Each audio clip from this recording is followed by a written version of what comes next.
Hi guys, welcome to the Senseeline podcast. My name is Tudds. I'm a fragrance content creator. If you don't follow me on TikTok, click the link below in the bio and follow me now. And if you don't, I will definitely know. And with me today as our very first guest is Haroon, director of Senseeline. Assalamu alaikum, welcome everyone. First episode of the Senseeline podcast. And yeah, let's go. Let's get Are you excited?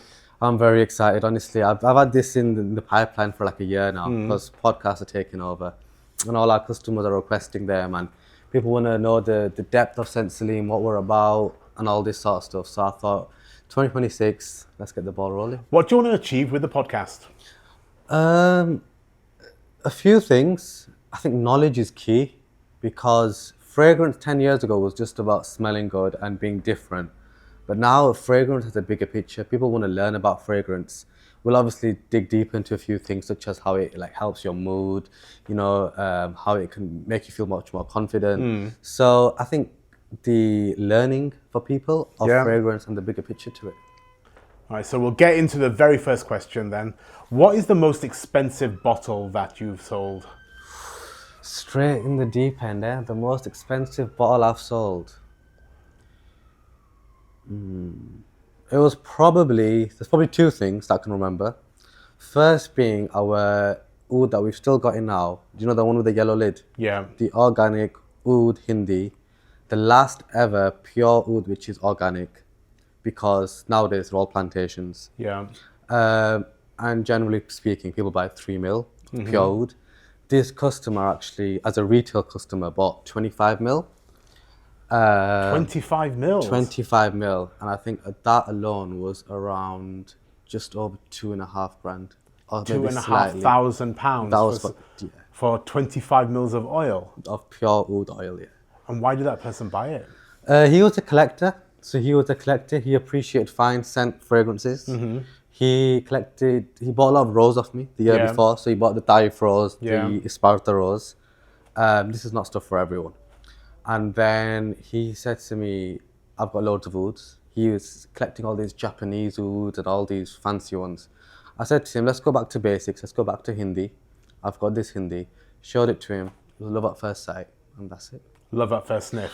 Literally, yeah. Love at first sniff. That's a better one. All right, okay. So what did fragrance mean to you growing up? Nothing much. I'll be honest with you. When I was growing up... Did you have a family tradition of fragrance? Was it a cultural thing for you? So growing up, my brother loved it. Yeah. He loved it and he was the main man. He founded it, the business. He used to love his fragrances. But to us guys, I was just like, oh, wherever's at home, I'll just wear it. Yeah. Then I started really, really enjoying some of the things that he was bringing. Because obviously we used to travel a lot. So we used to go to the Middle East. The stuff obviously that you can buy there. Even certain fragrance houses in Europe, the stuff that you can get there was different levels. So as we started bringing them things over to this country, using them for ourselves, and then the business started. So then we started selling these to certain people in Leeds at that time. That's when I was like, people are sniffing me. People are like, what the hell have you got on? And people don't really know about fragrance. Like, I mean, you've been in the UK for a long time. You'll know that everyone's wearing Creed Aventus, Cool Water, all these usual stuff. We're wearing these unique, traditional, stronger things. Yeah. People won't really, they don't really know about it.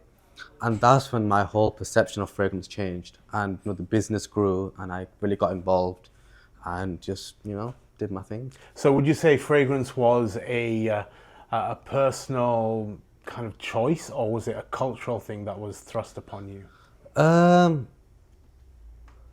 Definitely a personal choice. It's a cultural thing because it's obviously, Fragrance is sunnah. It's sunnah. Obviously, the Prophet loved it. We've got our prophetic goods in the shop as well. But with that, it was definitely the compliments that I received from wearing foreign fragrances. That's what got me into it. Are compliments important to you? I think probably one of the best compliments you can receive is that you smell good. Absolutely. So, and look, obviously, for me, I work in the business, so I don't need to wear fragrance at work. Yeah. So when I'm going out, or if I'm going somewhere not work, because you remember you spend 5 days, 8 hours a day at work, most people. So when I'm going out, I go, wow, You know what I'm saying? I'm talking like 50 sprays. Because obviously 50 sprays minimum. Because obviously I don't wear fragrance on a day-to-day basis because I'm just working with fragrances. Yeah. So when I go out, it's like loads of fragrance, something different that no one else will have. And I thought, you know what, let's go proper. Yeah. This is a really important point. So I'm a fragrance content creator, and I hear a lot of people say that you should wear fragrance for yourself and compliments are important. If you ever hear anybody say that, they are capping. Like 100%. You know, fragrance, as much as they say, oh, I'm wearing it for myself, I'm wearing it for myself. Remember one thing, viewers, you're wearing it to get compliments. I don't care what anyone says. It's part of the personal experience for sure. Fragrance is part of the personal experience, but getting a compliment is that cherry on top, always. That's it. You've told me your stories. They've been absolutely hilarious at work, and, you know, the stuff that you've told me. What's one misconception that people have about your journey so far? My personal journey or the business's journey? Your journey within the business. Well, being a family business, me working obviously 5 days a week, everyone thinks, oh, he's just been blessed. They've seen stuff that, oh, you know, he just comes in, does what he wants. But it's the responsibility. Now Do people think that you got your job because you're related to the owner? Yeah, obviously. You know how it is nowadays in the world, isn't it? There's a lot of people love thinking of things, but they don't understand that as a family business, you have a responsibility. I'm just not coming in and doing what I need to do and then going home. Yeah. It's constant brain power, it's constantly, being switched on, always being on the ball, taking things to the next level. That's the thing that people don't realize. It's not like having a normal job. Yeah. And as the business grows, the responsibility grows. So you've got clients that need to be, dealt with in a 5-star manner at all times. Staff, multiple shops that we've had, wholesale, retail, all the different avenues. We've got obviously a small team that deals with everything, but you have to, me being part of the family, you have to, make sure you're on the ball with everything and everything is going as smoothly as possible. Absolutely. What would you say is the hardest part of your job?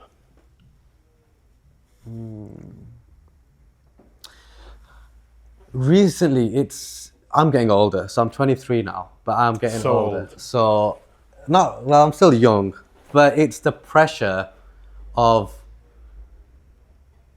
being the best at what you do constantly. So, I think, you've been shopping with us for 3 years, and you know how good the stuff is. You know how beautiful the service. The whole journey is pretty good. You always hear, but there's competition out there now, and it's just about being the best always at what you do.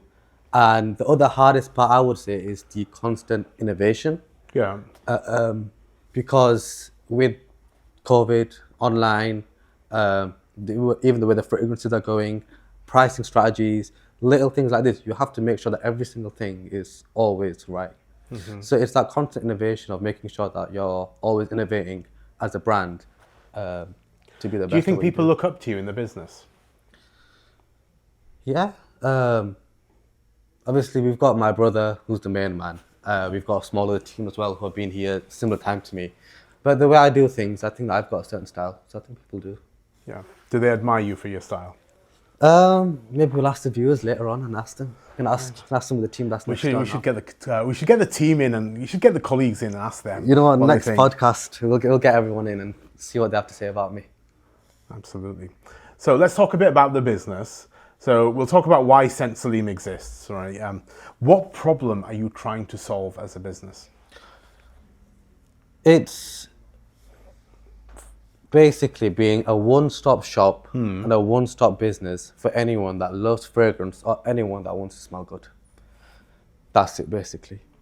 Would you say as a business you are targeted towards those fragrance enthusiasts or the general public? No. Every single person.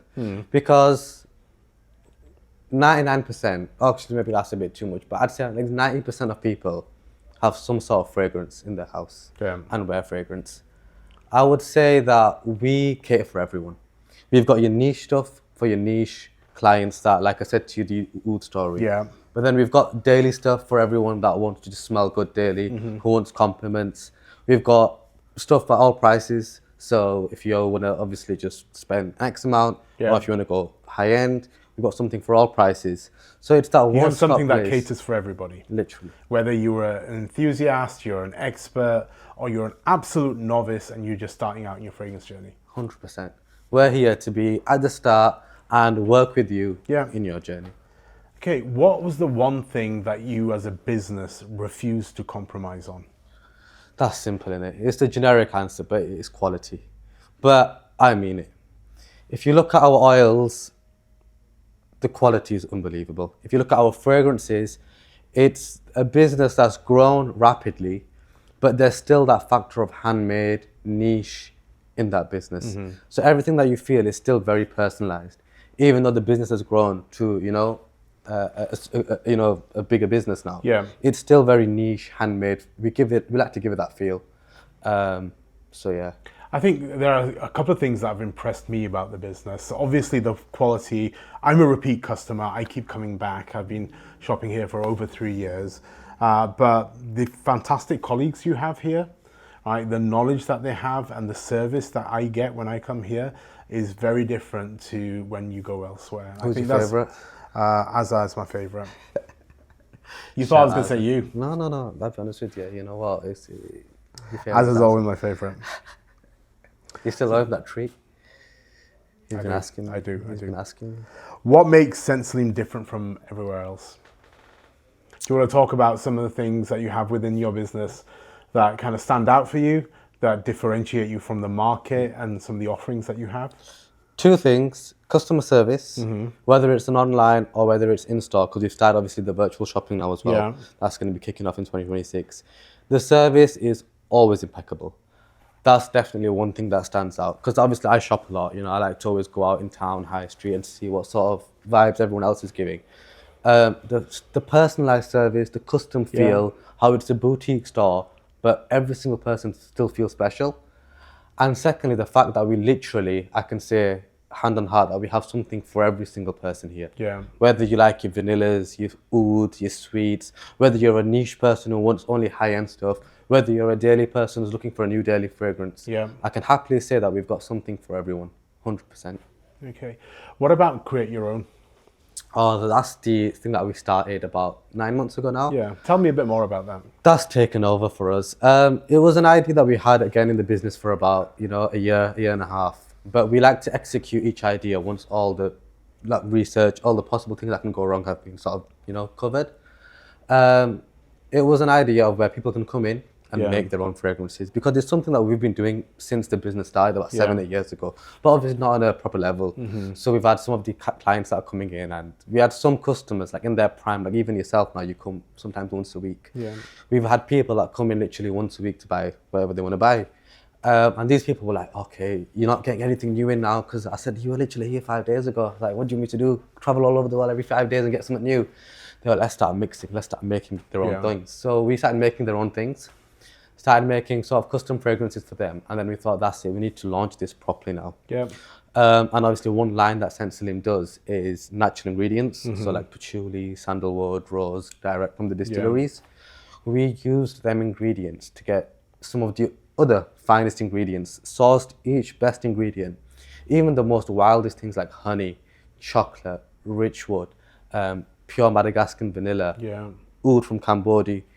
Used all these where customers can now come into our lead shop and create a custom bespoke fragrance. Wow. Choose the top notes, the middle notes, the base notes. And they can make it smell like their exact requirement. Exactly. Like we go back and forth. I've made some for certain customers where we've made the fragrance and then we've sort of, you know what, we don't want this, we're going to start from scratch again. So it's that personalized feel of where they can come in, choose their notes, try formulas out on their hand, try formulas out on cards, get opinions from the team and make something bespoke. And then you get obviously a certificate with it as well of all your formulas. So that's literally been, I'd say, one of the highlights of 2025.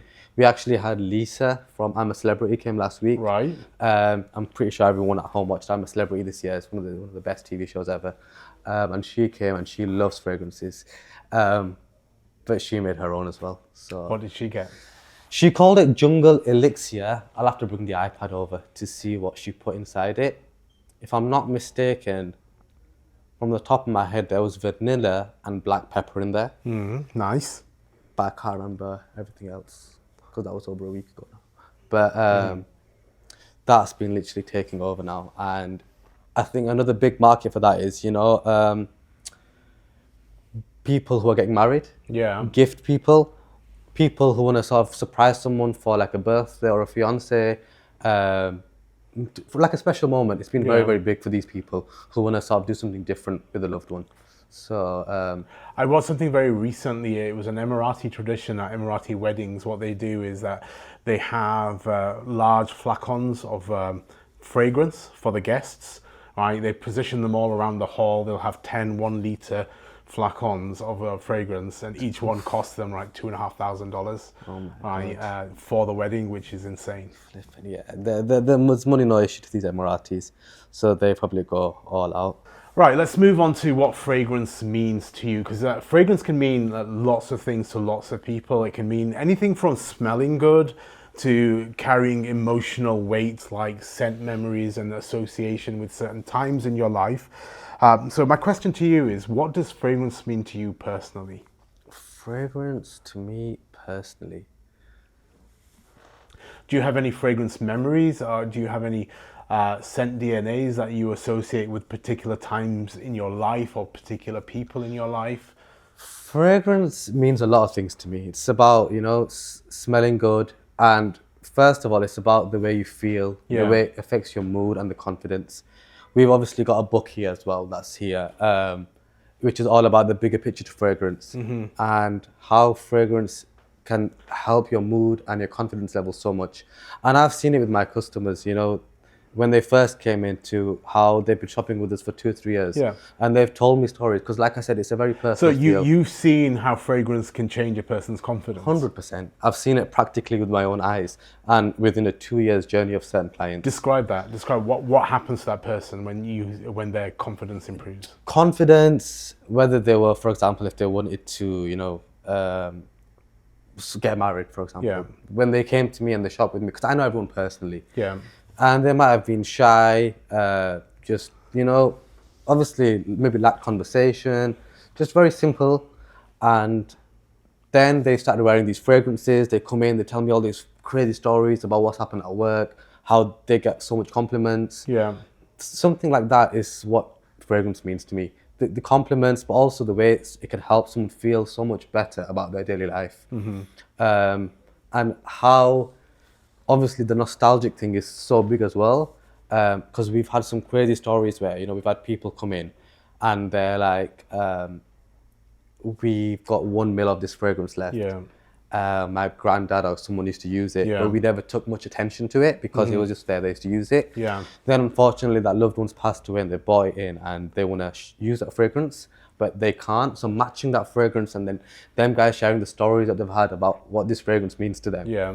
That's like what fragrance means to me. That's amazing. I mean, people have so many important scent memories, right, associated with fragrance, it. with people, with particular times in their lives, right? And sometimes people overlook the power of fragrance and how it can bring you back to a moment that was 20 years ago, or bring you back to a person that has long gone now.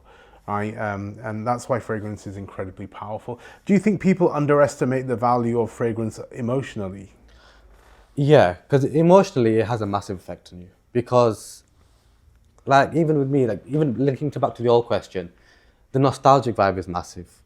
And every time I go away, I take a certain fragrance with me, and I'll only wear that on that holiday. Then if I want to wear that again, I'll make that same formula, but that'll remind me of that holiday. Yeah. So emotionally, it's crazy. It's like, it can change you as a, like, everyone wakes up and they have a good day or a bad day, but the impact of wearing a good fragrance on that day can be one of the biggest things to make that bad day into a good day. So people don't understand this, but once you try our products in general, and products in general of fragrance, they'll really understand this feel. Okay. You said earlier on that you know your customers personally. So what's one of the best compliment stories you've ever heard from a customer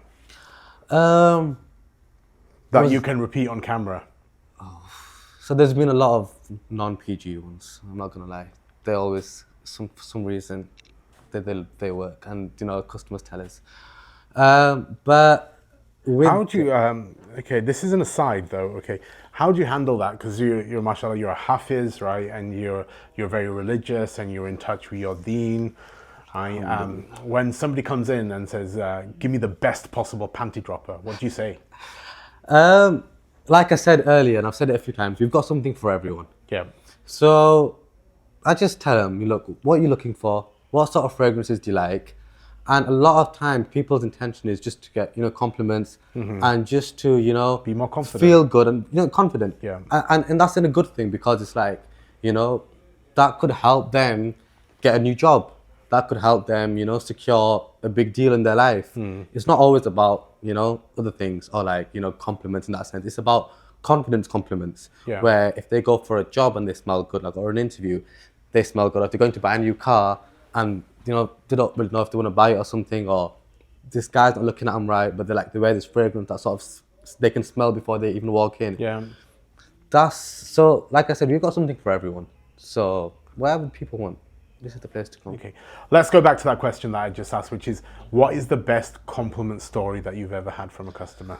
So this was back in America, I think. So it was a big deal that I closed. It was a private collection that we had, and we were just sort of keeping it around for a long time. And then what happened is we kept as much as we wanted for the family, and the other half, we listed some of it on sale.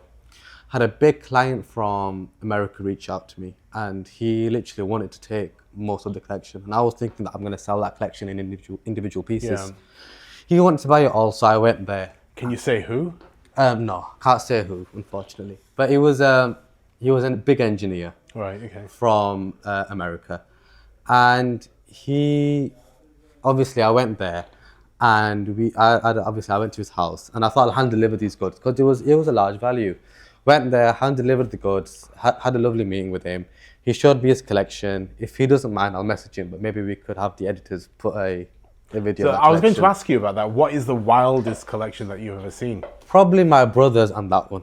Really? Yeah, that one was probably even more wild. I'm not even going to Tell me a bit more about your brother's collection. My brother's collection has got everything, but it's very different to some of the stuff that I like. He likes it very raw, very rich, very Middle Eastern. Traditional Middle Eastern scent profile. But also stuff that you can't get anymore. Yeah. So he likes that sort of stuff. Like old style Amouage.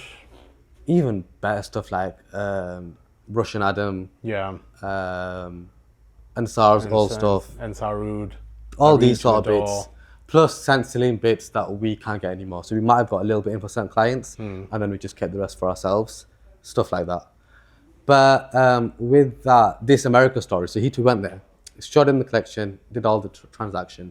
And then one story he told me was that there was someone who was at his work with him, and he was wearing one of the fragrances from his collection. Yeah. I can't remember which one it was now. And he said this person was very shy to ask him. Yeah. But this person actually got a taxi and told the taxi to just, if you don't mind, just follow this person out. Because I think they were with each other in the day, but then they sort of split up or something, Yeah. but she could smell him. Then at the end, she sort of found him again, but she was shy to ask him. So he said this person, it was her, followed the guy in a taxi, told the taxi to follow him to his next stop and just ask him what fragrance it was. And said, you smell amazing. And I found that crazy. But like I said, people do crazy things for fragrance. Absolutely. Talk to me about a customer that has surprised you.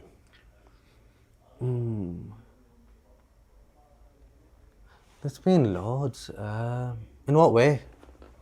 Anything. Anything that you didn't expect.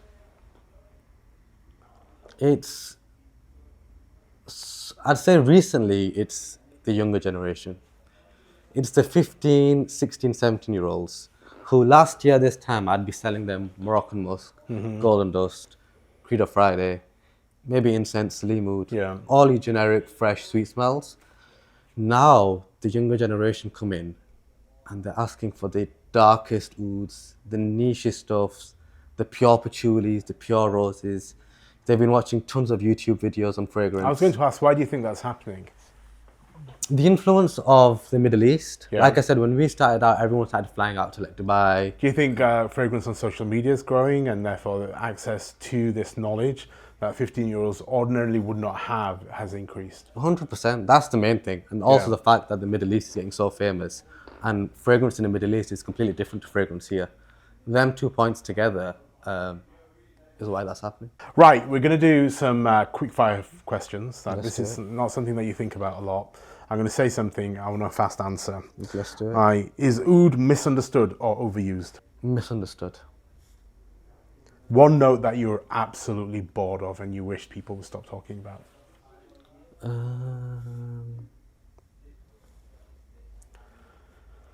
Give me a second. Probably say Rapid white fire. musk. White musk. Yeah, just a bit bored of that. Okay, cool. Signature scent, same fragrance every day, or a rotation? Rotation. Expensive equals better? Yes and no. Can I say yes or no? No. Expensive. No. Let me ask a question. One fragrance every man should own. Silly mood. One designer fragrance every man should own. Creed of Venice. If you were going to ask me, I would say Bleu de Chanel. EDP. Creed of Venice for me. Right, my very last question for you. If somebody wants a fragrance that represents who they are, how do they start about looking for that? Come to Senseeline. That's the obvious place to start. But I would say describe yourself. Choose a bundle of notes that you want to start off with. And remember, this journey might not be finished within a week. You're not just going to come in and find that signature fragrance for yourself. It's going to take some time, maybe a couple of months. The good thing with Senseeline is, as well as having 50ml and 100ml, both in the sprays and the oils, you can go for smaller sizes. Yeah. Take a sample package of a few different various fragrances or ask us to design you one. Live with them for a few months, maybe a few weeks even, and then make your decision. That's the easiest way. That's a great answer. If you were to ask me that very same question, what I would encourage everybody to do is to get their nose on as many different fragrances as possible and try them on skin. So sample and try on skin, because everybody's skin is different, how it reacts to fragrance is different, and how that fragrance will smell on you will be different to how it might smell on somebody else. Haroon, it's been absolutely fantastic. Thank you for your time today. No worries. Nice. Great little podcast. Thank you very much. And guys, this is going to hopefully be a long-term series. That's what we're thinking, right? So any guests that want to hop on, share it, like it, and yeah, we'll be excited to have you on. Guys, this was our very first podcast for Senseeline. I hope you've enjoyed watching. If you have enjoyed watching, drop a like, reshare this podcast. And if you know anybody else that would like to be a guest on the podcast, or maybe even you want to be a guest on the podcast, comment below and let us know.